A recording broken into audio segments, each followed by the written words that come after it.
Bonjour Lydie Crépet, vous êtes directrice développement ressources financières à la Fédération Habitat et Humanisme. En ce dernier jour de la semaine de la finance solidaire, pouvez-vous nous expliquer quel est son objectif et en quoi Habitat et Humanisme est impliqué?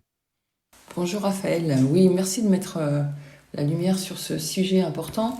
Euh, la semaine de la finance solidaire, sa vocation c'est de faire connaître justement cette finance solidaire au grand public, puisqu'on se rend compte qu'il y a beaucoup de personnes qui ont envie de placer de façon utile, responsable, locale leur argent, mais finalement c'est assez peu connu comment on peut le faire. Puis juste le terme de finance, des fois ça peut faire peur. Et la vocation de cette semaine de la finance solidaire, c'est justement de rendre plus concrète à tout le monde, au grand public, comment est-ce qu'on peut y avoir accès et à quoi ça sert. Et pourquoi c'est important pour Habitat Humanisme d'en faire partie? Parce que cette finance solidaire, ça fait complètement partie de l'ADN et des racines d'Habitat Humanisme. Habitat Humanisme, je le rappelle, il a été créé il y a près de 40 ans maintenant par Bernard Devers à Lyon. Et la volonté de son fondateur, c'était de pouvoir allier l'économique et le social pour permettre la réinsertion de personnes fragiles par le logement. Et comment est-ce qu'il voulait poursuivre justement cet objectif-là?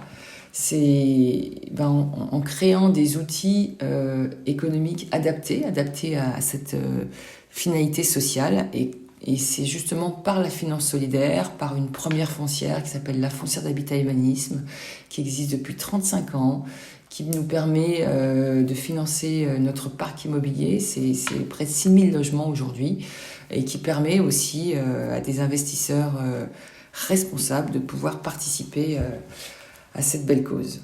Et pour nos auditeurs, comment peut-on faire si on veut investir de la finance solidaire? Alors, pour répondre à la question, le plus simple peut-être, c'est de s'imaginer que pour avoir accès à la finance solidaire, il y a 3 portes d'entrée. La première porte, c'est celle de son entreprise.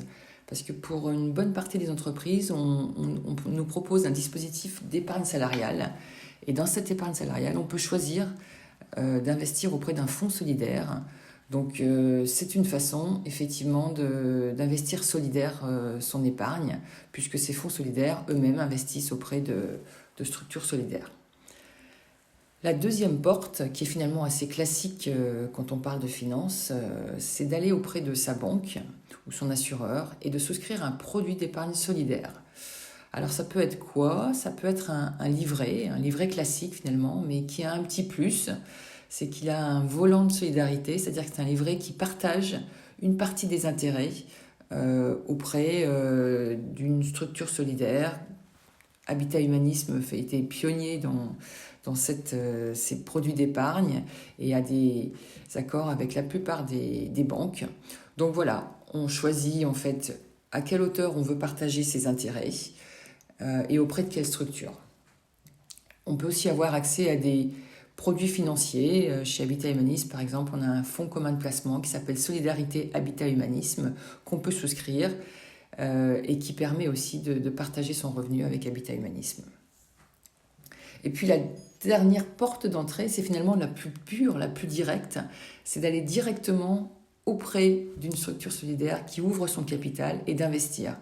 Et c'est notamment le cas des 2 foncières d'Habitat Humanisme qui permettent à un investisseur de pouvoir avoir accès à des actions qui sont donc un produit 100% solidaire et à impact, et sur lequel on peut réaliser une économie d'impôt à hauteur de 25%. Actuellement, la foncière d'Habitat Humanisme est en augmentation de capital, donc c'est le bon moment pour y avoir accès.